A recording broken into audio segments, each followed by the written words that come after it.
Good day, everyone. I am Sandara Pinto. I am Marcia Basil. I am Guillermo Orias. And in this podcast, or this video, we're going to discuss on PER and two teaching demonstrations of our PER teachers. We're going to discuss the following. First, our ratings we've recorded are provided based on the application of the UDL guided by the tutors. And we're just going to focus on the capacity or the strength of the two teaching demonstrations. So second, if there is an integration of 21st century skills and the new literacies in the two demonstration. And the third one is the constructed learning of the intended learning outcome, the teaching learning activities, and the assessment tasks. Fourth is we are going to identify the level of technology integration for the two teaching demonstrations of our two peer teachers using the T3 framework. And for you to know, T3 framework stands for translational, transformational, and transcendent. And lastly, we are going to give our suggestions for the improvements for the two teaching demos of our peer teachers, and we are going to give also our overall impressions and personal reflection on the two demonstrations. And now, we are going to discuss the application of the UDL of the two demonstrators. And for you to know, UDL stands for Universal Design Learning, and as we all know, the UDL has the three principles, which are the multiple means of representation, multiple means of engagement, and the multiple means of expression and action. And for the engagement is usually conducted during or before the lesson proper. And for the two demonstrators, they somehow has a similarity for motivating their students before discussing their topic. Wherein in the first demonstrator, he shows a video, specifically a dance video, wherein he uses students to dance a Zumba dance. And also, he asks questions to his students for them to motivate and to participate actively before the discussion. And for the second demonstrator, she also showed or presented a video, an animated video song, wherein she made her students to sing and dance along with the video. And also, she also asked questions to her students before she starts her discussion to her topic. So in multiple means of representation, so this is usually conducted during the lesson proper. So the two demonstrator by presenting their topic, so the first demonstrator, he used a PowerPoint presentation and an educational video for his topic. And for the second demonstrator, she used also a PowerPoint presentation, and she started her presentation through storytelling, wherein there is a concept na gidayan niya ang mga bata sa spaceship, and then she then explained her topic. Started. And also in the expression and action, it usually happens after the lesson proper.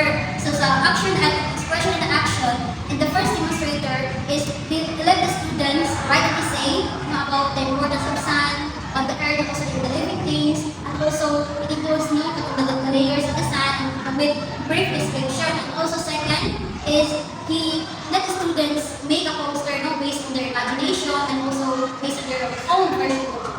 Okay, so for the second demonstrator, she used a snake and ladder game where she divided the class into 3 groups. And then she let the student play with, of course, the connection of the topic that has been discussed. And then after that, she let the student make or draw their own constellation and give a brief description about it. Now, so we have heard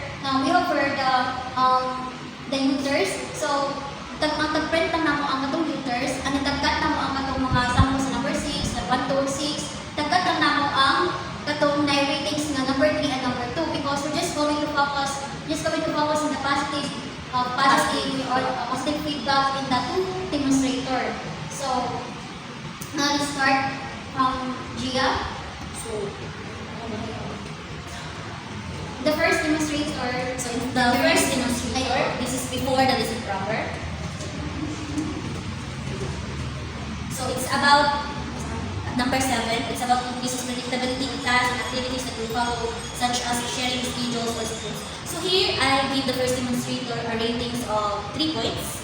Why? It's because he clearly communicates in the before the lesson proper the schedule or the sequences of or the possible upcoming tasks or activities para to help sa student to be prepared sa ilang mga possible na expectation activities to be guided.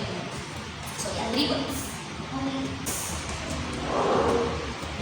Next one is number 10, minimize distractions such as background noise. So while he is presenting his before the lesson topic, of course he still managed na quiet ng mga students dapat mag-lesson sila sa teacher while he is presenting his topic. So, next, the last one for before the lesson. So number 8. So it reminds students of the goals or intended learning outcome. So I gave him 3 points because EJA intended learning outcome is EJA is always a student, and EJA intended learning outcome is based sa lesson plan na EJA be for his staff. So I think that's all. Okay, next exam. Okay, in the first demonstrator, so ako yung sadya ang sa before the lesson proper. So I over 6 share information for the lesson to be personalized or contextualized to students' lives. So I give him 2 points because somehow before siya nag-start sa ija lesson, nagkuha na sa siya nagkanang he also connect the information to students' lives. So na siya mga ask questions and then ang mga students nag-answer.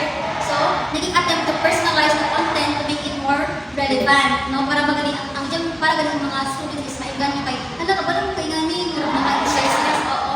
So I give him 2 points. So last is remind students of the goals or intended learning outcomes and their value. So in the first demonstrator, he never failed to remind the students to discuss the learning goals, the INO or the intended learning outcomes sa students. So after the pag-briefing sa mga students, so we discuss kung sa ang objectives, no, katong the 2 objectives. So I give her 2 points because somehow wala po kayo ni na explain gani sa inyong goals, wala po kayo ni nagbasa po ni pero at least din tag-remind, no, tagbasa sa mga hours up. So I give her 2 points. Okay, so for me, here are my ratings for the first demonstrator and before the lesson proper. So first,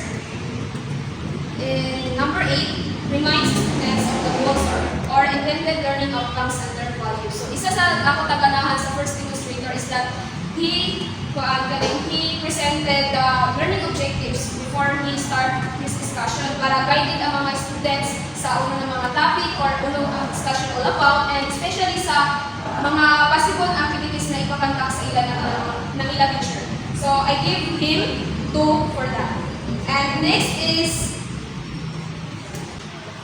6, shares information for the lesson to be personalized or contextualized to students' lives. And I give him 2 for this because he shares the connection of the lessons to the students' lives. Like, nag-ask siya ng mga questions na in-related because sa mga issues na connected rapod sa ija discussion na topic, wherein na-enhance or na-motivate ang mga students bigla na mag-answer kaya makarelate man sila sa question kaya related man sa real life o sa students' lives nila. So I give him 2 for this.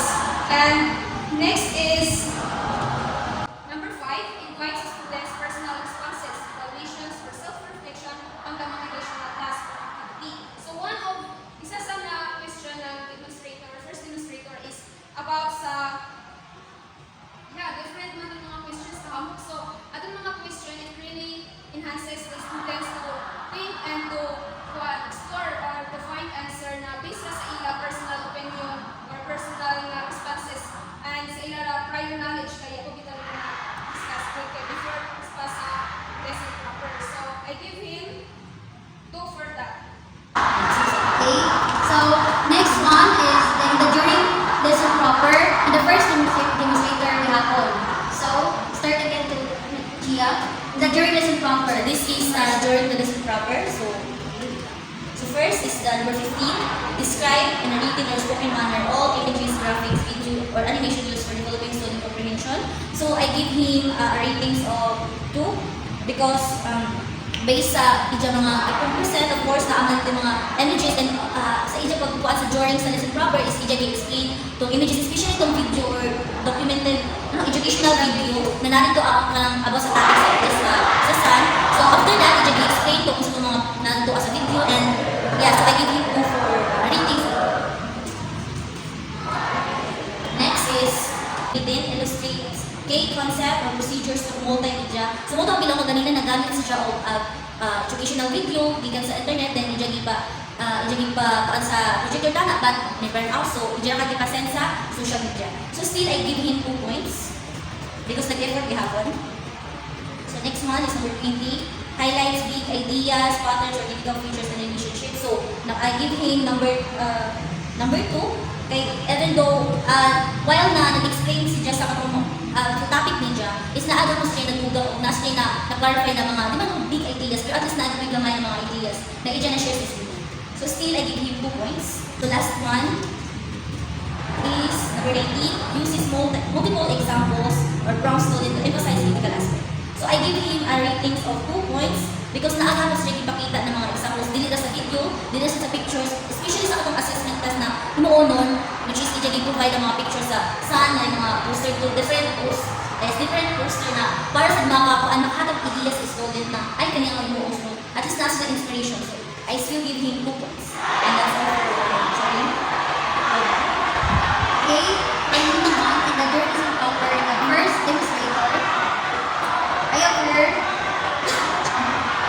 number 11, activates or supplies students with relevant background knowledge using visual imagery, concept anchoring, and among others. So I give him 2 points because he provided some relevant background knowledge using a visual image. So I super observe sa inyong PPT is how picture, the picture of the sun and also the layer. So dito pa lamang ang background yung makatag siya og knowledge sa mga students o mas dali na ito masabtan kay nang yung picture. So mas better mo dito na picture kayo ato mo sa visualize yung masabtan dito natin. So I give him 2 points kay na may visual imagery sa PPT. And next is number 13, present the learning content in flexible and digital format. So the first demonstrator, so ang ratings to it is 2. Because, of course, nagkuhan na siya pa ng digital na, use na PPT, and then, aside from that, nag-send sa chat, di ba kayo, naman siya video, then yung burn out, so, i-jagisa sa atong GC, sa social media, so, grab pa lang kung nagamit ng digital, English naging flexible, and also naging accessible sa mga students, despite sa mga hindrance galing, so, naging accessible dito sa atong mga students, no, ikaw din isa sa ato, really find a ways para ko din ma-access sa students sa katong video para na yung ang mga students. And then, number 18, illustrate 8 concept principles or procedure through multimedia using videos is internet. So, remember, I give him 3 points. Why? Because nagpa-show sa videos, no? Instead of katong bumusi verbal instruction. So, itong videos kanina hindi palatag sa ato. So, dito pa lamang is news na video. So, instead na mag-verbal siya, mag-discussion na, so, nag-use siya video. So, kita ka na ko siya 3 points for that. And also, he just summarize mo after pag-watch sa video, summarize niya. So, in the video na ito, na-explain dito ang mga principles and key concepts in the topic. The video is about the sun ng gato. And then, the last one is describe in written or spoken manner all image, graphics, video, or animation used for developing students' comprehension. So, I give her 3 points. Why?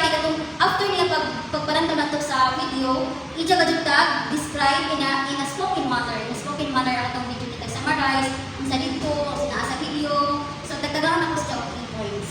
So, that would be all. So, same more. Okay, so for me, these are my ratings for the first demonstrator during the lesson proper. So first is number 11, activates or supplies students with relevant background knowledge, example using visual imagery, concept, and among others. So I gave him 2 for that because he occasionally attempts to show mga images and also katong video which helps the students to enhance their comprehension. Kay kapag makita ng mga students is mas dali dito sila makasabot if images and especially kanang videos. So mas dali sila makasabot and dali din makuha ang ilang interest and attention. So for that, is nagalan ako sa ila, so I give him 2 points for that. And next is, it describes in a written or spoken manner all images, graphics, video, or animations used for developing students' comprehension. And I give him 2 for this because ang tanan ng mga nagbutang na sila ng mga images, mga ng video sa ija during sa presentation. And he clearly gives a detailed na description bitaw about sa mga images para mas masabtan pa jud ng mga students ang bituan kabutang sa PowerPoint presentation. So I give him 2 for that. And then next is illustrates key concepts, principles, or procedures through multiple media using videos instead of relying on multiple lectures or verbal instructions. So, ang pinaka-main jud na material na use ng first demonstrator during sa lesson proper is ang multimedia presentation, wherein nagamit sila ng PowerPoint presentation, video, and images, instead na puro sa discuss na bitaw sa nagbili na sila sa books. So, nagamit sila ng mga multimedia, which is pinaka-convenient po na gamit man para sa mga teacher, para sa pag-teach sa mga 21st mga students. So, I give him 3 for that. Ang pinaka-highest na rating. So, that's all for my ratings. Okay, now let's proceed to the after the lesson proper, the first demonstrator.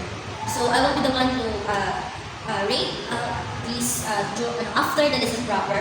So this will be my rating. So first is that he uses authentic assessment tasks in which student can perform physical action and yes, and this task is reflected in the lesson plan. So I gave him 3 points for this one because based out of assessment task na gihimo sa first demonstrator where it's pinakauna di pasiyat mata so authentic din kinaamon yung materials din na tapos nadamitan ko din mga ka-analytical thinking sa estudyante especially sa ikaduhan dyan na task which is katong sa paghimo o poster sa sun so yes naganahan ko dito sa konti mas naka-learning din sa ka-review sa student na mas kibalik na balik sila sa dati or like sa old nila na kuan sa elementary kay nag-drawing so prob na konti ba nitawa okay wait ko drawing mas makarealize na okay gano'n na kumukulor so mo taganahan mas tagaan na siya og 3 points. So next one is provide a student with models or workout examples before letting him do the authentic assessment task. So after sa atong ija during itong nag-discuss na siya is nang makita siya picture like tulo or kung kanya itong picture mga poster about sa sun tapos ano siya gilaon na kay maghimo mo kuan sa like just example sa kanilang picture so kumbaga na ang ideya ang student na ay okay ganda mo na mo so, something like sigawon ra ka tapos like maganahon ra ka so I give him 2 points for that. So that's all for mine. What about you, Sandara? So, for me, and after lesson proper, the first demonstrator, I provide students with models or workout examples for letting them do any authentic assessment task. So the same with you, I have heard at least 2 points because katong sa poster sa nag-shows din naman itong example sa mga poster atong tigaan ko ka pictures dili pa show sa ato para ang students mag-guide kung saan paghimo posters. Oo. Kailangan kaya ang slogan ng poster, ang slogan na amay ka ng mga saying while ang poster is more in drawings and media. So parang hindi pa kita sa mga students para kita mag-guide no para talaga sa pagkuan sa poster. So tanto all sa ako so Or Mercedes. So my ratings for the first demonstrator after sa lesson proper is that first uses authentic assessment task with which students can perform physical actions. So I give him 2 for that because he conducted authentic assessment and the best one dito is itong ipa-draw or ipahimo ni dyan mga students ng poster wherein gina-involve dito ang physical action ng mga students and to enhance their creativity. And katupad na activity is or one of the best dyan activity na appropriate sa mga students para mas ganun di ba mga students na drawing, color. So, I give him 2 for that. So magiging sa pag-bumbing ang mga student. Mas na ako. So mas nakakaroon sila. And next is in provide students with models or workout examples for letting them do any authentic assessment task. I give him 2. So, same as sa inyo. Before sila nagpa-himo ng activity sa mga students is nag-present ka sila mga examples para mga students is mag-guide sila on what and how to do the activity. Kaya mga students kung hindi mo sila dahil makasabot bitaw, especially sa pagkata ng instruction. So, kailangan dyan na mag-present ka ng mga example anay para mas mahimo dyan nila na proper and effective ang activity. So, I give him 2 for that. So, that's all my ratings. So now let's proceed to the second demonstrator. We have heard also that same na lang sa kanina. So I go first, yeah. So okay, first, my ratings sa second demonstrator, this is before the lesson proper. So, is shares information for the lesson to be personalized or contextualized to student. So I give him 2 points here because I recall na usually sa student na i-ask like, parang nag-stargazing ko na ako mo din as one student na nag-answer na, yes, nag-stargazing, like, nireflect sa sila ng kanina, mag-stargazing sila kay Kuwan para maka-rest, like, maka-form of pattern sa star, ay is the sky. So I still give her 2 points. So next one is remind student of the goals or intended learning outcome. So usually hapon di same sa first demonstrator na dito ano lang ang intended learning outcome is so di ano sa pinakasuot para aware ang mga student like gusto may possible na mahita po ano sa mga task. So I still give her 2 points for that. Then next one is provide a motivational task or activity that allows inspiration or expectation. So ang ako din is I give her 3 points. Yung ano, it's because ganun po yung motivational task or yung hindi gamit na music or like video song is related ganun sa dyan topic. And gana ang kanta is maka-energize sa mga bata is masabay like kanta. So still I give her 3 points. And that's all from me. But how about you, Tara? So for me, actually, sa ako is, isa lang bitang ako, and the rest is, wala ko na grade 7 grade 8. So, ang ako lang na 3 points dito sa Asia is, ang sa second demonstrator is, she reminds the students of the goals or intended learning outcomes of their value. So, kaya, ano po sila, hindi po discuss kung sa ilang objectives, kung kuan sa sulit na activity after the lesson proper. So, ang isa lang ako sa inyo for the lesson proper. How about you, Marcelo? My ratings for the second demonstrators, I can give for the lesson proper. The pinakauna, minimize distractions such as background noise and unauthorized use of cell phone. So, I give her 2 points because sa ija ko pag-discuss, especially before sa discussion is ija ko nag-change authority dito kay Jaigang ija authority na kasaban ija mga students na magbanha kasaban ninja and sa pag-use ng cellphone. So, ang sige galing 2 points. And next, remind students of the goals or intended learning outcomes and their value. So, I give her 2 points. Kaya obviously, before she starts her discussion is nag-present niya sa mga students ang mga objective para guide ang mga students sa uno ang discussion as a expected na mga activity na ilang tinuod.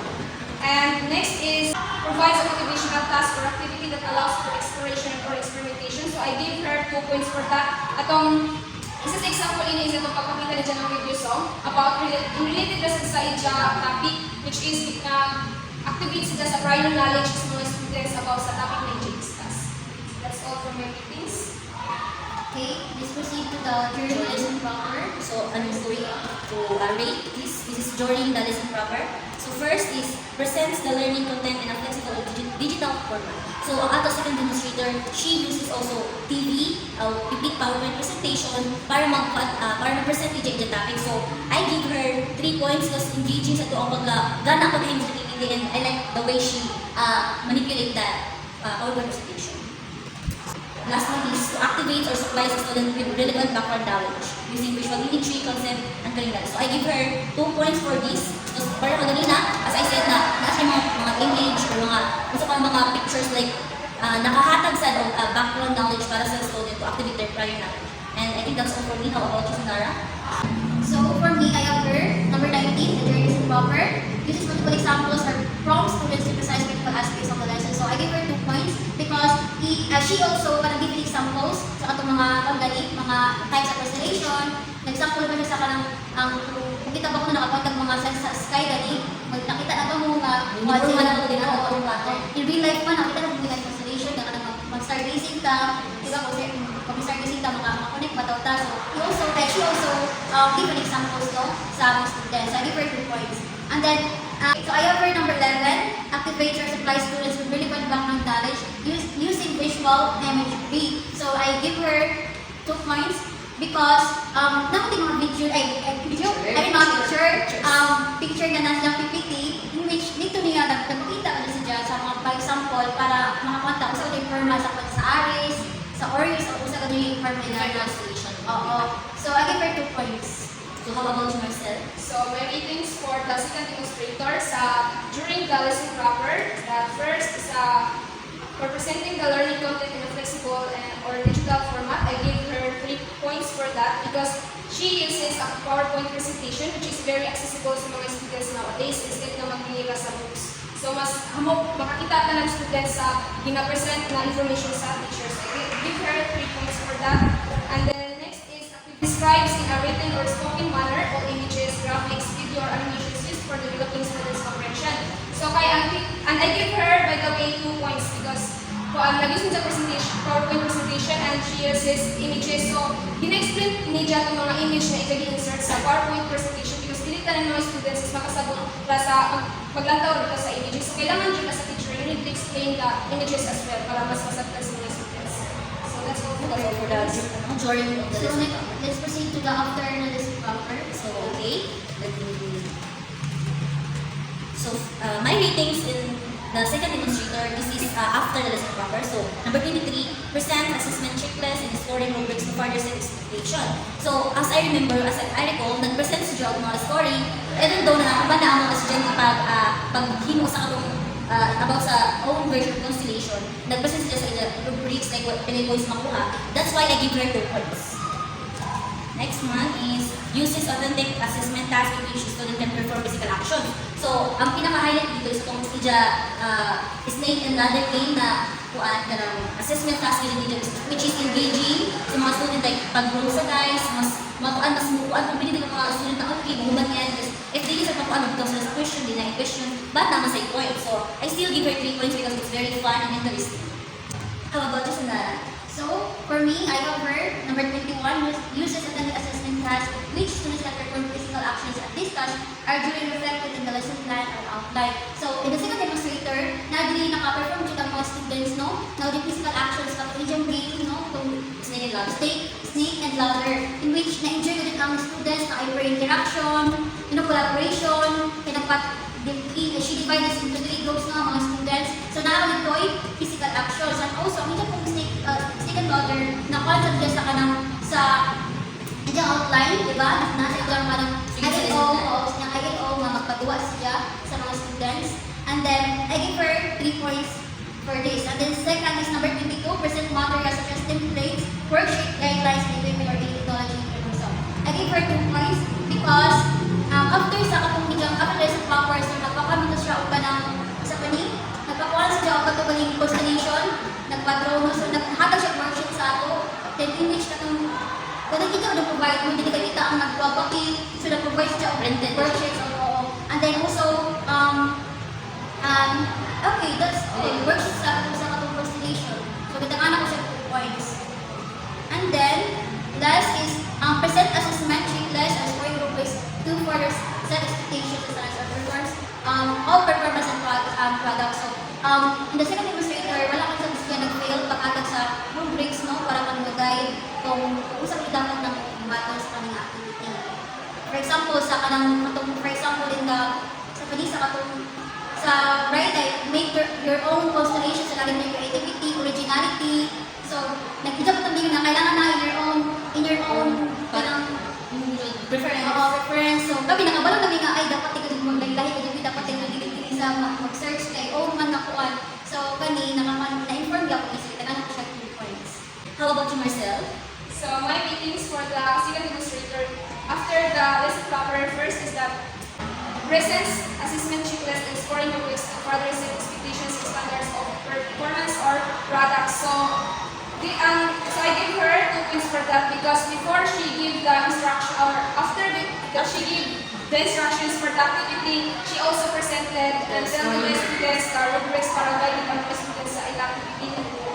And then next is presents materials such as templates, worksheets, guidelines, and assignment. So since it's your explanation, I gave her 2 points because in the second activity that she conducted, she provided the students with worksheets para dito yung activity. So I gave her 2 points for that. So that's all for my ratings. So now let's proceed to the new literacy skills na na-integrate sa 2 demonstrations traitors. So now, let's proceed. I will start in the literacy skills number 1. So now ko eight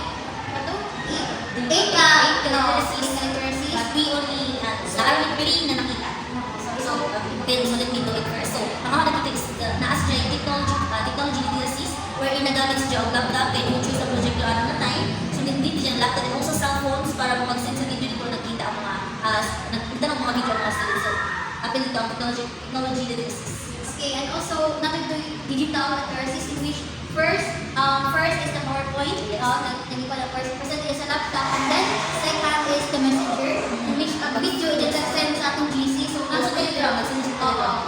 So, ako daw nang sa digital literacy. So, ang ako pag napansin is ang arts and creative literacy wherein ato sa pagpapakanta ko dyan ng activity na nagpapakreate dyan mga students ng poster. So, ito dyan na klaro ang literacy na arts and creative literacy.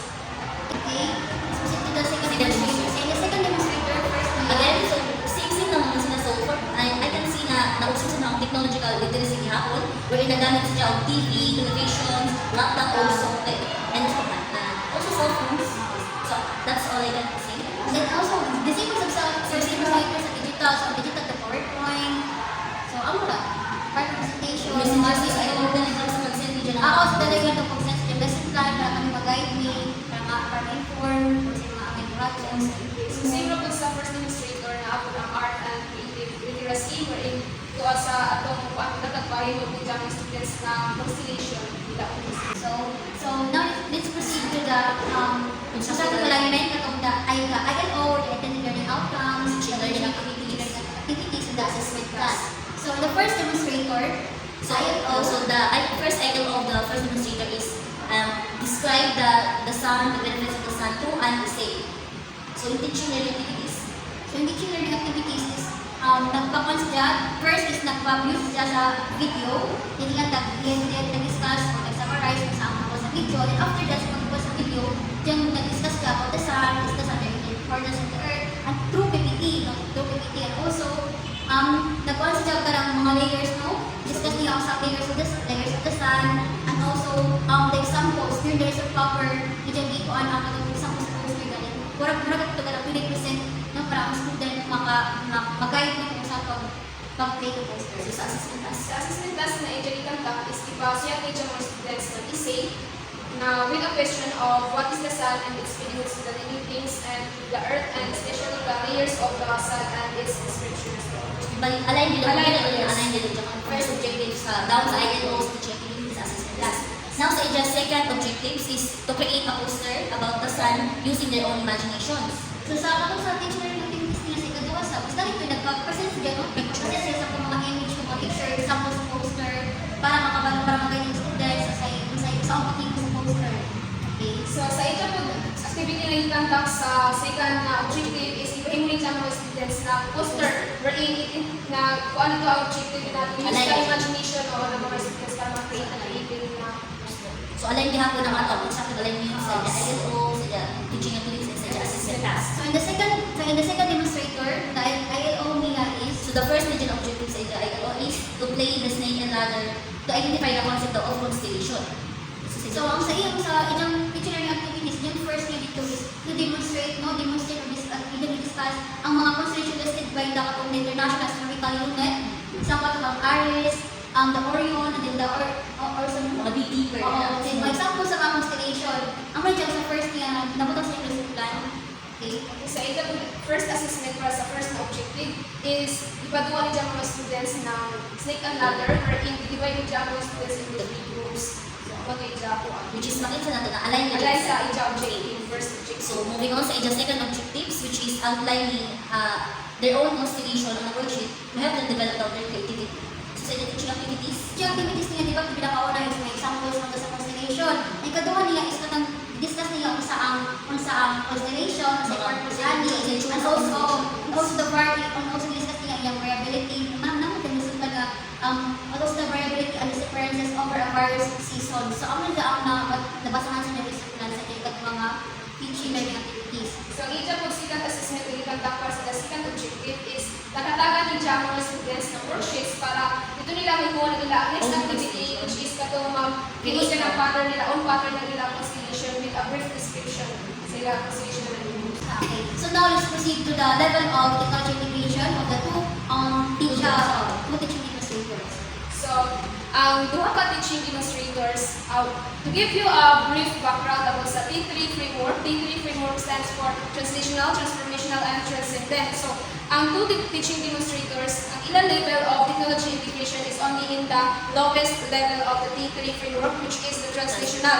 Because ang duha ka demonstrators is ilalagay gamit ang technology as a replacement para sa teacher, para sa pag-present ng content, wherein ginayos nila ang technology sa pag-present ng content instead of related sa books, Module. yes, na which is very convenient kung nowadays para sa 21st century. Let's proceed with the suggestion and action present sa two teaching tools. Then, So let's begin with the first first demonstrator. demonstrator. So sa ako mga kuan, suggest sa mga comment sa first demonstrator is buyang si Jalil sa collaboration and like kuan more on kuan na kanang individualism na ganyan ikaw po teacher way like sa dapat sa access dapat tayo nang nagpakulab ito pa nagpag activity siya so mo to makita nang tanan na i apply na yan sa sa additional sa expression ng is that syempre di ba kay dinalian naman sa nang tingay ginaabis sila kay tawon sa learning so nang kuan sa tulog na impress ako na kaya di habol although na one day ang ninyo na nahiyo kay so pag tuloy bilang ka pag bilang ka at least na kaya di na ako man nagkalisod na so ayun that's my So, version. ang ako po suggestion sa sa first demonstrator is, may dami dyan ipapresent ang mga students. Dapat dyan ipapresent ang mga students sa mga activity na Sa output. sa mga output. Like ilang ganyan sa sa katong sa ilang drawing, explain ano pa naman drawing mo para sa ilang critical thinking skills, like communication skills, para communication skills Para mag-practice ko dyan nila kung visa, dyan mag-practice sa Para maano nila Oo. Yung mas importante mo sa teacher, kung mas importante sa teacher kung during the lesson proper or after the lesson proper, na skills na ma-develop sa mga student. Each student dapat na yung mga skills na ma-develop or ma-enhance. And isa po sa akin ka-suggest is ka na mag-provide din ng feedback and also rubrics. Para yung ang kita ng mga students, ay, dili ako mag-excel, ay, dili ako mag-kuya, para mas ilapay mo in the mas ilapay mo. later daw. And rubrics at para hindi ka Pero gusto mag-guide niya is pag mag-pull sa kay mga nito activity essay. So, pag pa pala essay, kay ang mga yung rubrics, before mag-start ang students na mag-answer, mag-upas ang grammar. Kaya kung may mga rubrics kayo, may utang na sila yung ano. So, Ano sa isip ko na kanang lang pag sa before lesson grammar gani, mag-motivation activity sila. Hindi ko dapat connected. Para kasi ay ako din nga kuan. Motivation activities gani, so dapat mag-connect ka dyan sa panakuan. Ay mo din yung Kunin sa topic. Ang test, ang idalayan ito sa energizer na motivational na. Hindi siya na ang kaling motivational activities is kanang maka-engage sa mga like videos, mga animated na videos. Okay, ang students, yung mga bata ko na sila dapat kuan sa mga animated videos para ma-engage sila, malingaw. And then, in the second demonstrator, ang suggestion niya, So ako ang suggestion sa second demonstration is parang sa pagdaway kasi dyan mag-explain siya na kung lacking actually ang gamay niya mga explanation ganun kay basta sa tagol basta I don't know so siguro kung medyo mas ma-improve pa dito ng part. so, the assessment ni James Gala to ang students maka-produce na nila sa situation na okay. Diba sa karoon sa 21st century skills, kailangan ang digital skills, Para maanad din ako. para maanad ang students. So, kanang pa lamang, sa karoon nga century is need na mga ka ng kuan. Example, like kanang practice ko sa PowerPoint, so mga students na students, sa mga bata practice na. So, na-speaker sa ako lang and since sa ako ang suggestion dito as a first demonstrator, ang second demonstrator is nag-lag siya sa paghatag ka ng feedback. Papapapasa sila ang Pagpapresent sa ila mga output. Which is important kung sila bitaw Para para ano kung dali nakasagot ka ganun o ubod nila na kaya kung mag-feedback mo kasi mga students na ay kagana na sa hindi mo sigurang no daw may Mas dala mataas sila nila ang ang confidence so sa kanila na i-acknowledge nimo ang ikaw mo. Kasi dito sa kanang first demonstrator nga wala ko sa kanang naging elaboration sa students, image ko nang dapat ako ilang tuto din sa matutong o ilang ang position ng video, explain ko sa kuan para nakadili sa communication skills, critical thinking skills, para sa nakadili mo nga kuan mo sa mga students na skills sa mga impression. Ang impression ako sa IJA is that impress ko sa IJA kung ito ija activity. Sa activity IJA yes, actually, sa activity sa second other IJA is kanang pa ko ang na-enjoy din ako. Engaging ka kasi. Na-enjoy din ako. Competitiveness ni mas ni open ang mga hindi na score na kasi mga question na mas nakuha na nakalay din mga study sa question and answer na Part ko sa dagat ng effort ko sila. Lalo na ito dapat ko mga kuha daw. Nag-guess ko sila galing war nga ako magagkat. So, para gabi ang medya. So, napasya sila ako ng effort. sa duha ka na sa inyo at sa ano nila. Kaya ito isa, ako sa ako nga, mag-team sa ilang duha, di ba na kay, bisan sila ang nakuha nga, mag-represent ko. Sabi na sa second, ni ko ako siya ni volunteer siya. So, nakuha sila ng courage nga ni. So, nakuha ko sila tuwa na happy and so thankful for them kay naka-successful lang din ang kuhan, di ba? Yes, so na-appreciate na ko ilang kuan, ilang timo, and then ako po. So that will be all in our podcast. So that's all. Thank you for watching and listening to us.